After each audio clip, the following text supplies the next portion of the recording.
Sebuah video memperlihatkan desain anak tangga yang tak biasa dan berbeda dari tangga pada umumnya. Video dibagikan akun Instagram @viralkak, Rabu, tanggal 9 Maret tahun 2022.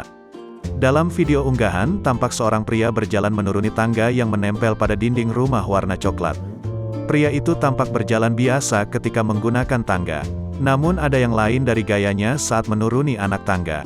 Jika diperhatikan, kepalanya selalu menunduk dan matanya terus mengamati setiap langkah yang dibuatnya. Rupanya ada sesuatu mengerikan yang membuat pria itu selalu waspada ketika menggunakan tangga. Tangga tersebut terlihat seperti besi yang dibengkokkan dan menempel di dinding rumah. Sontak unggahan tersebut ramai komentar dari warganet.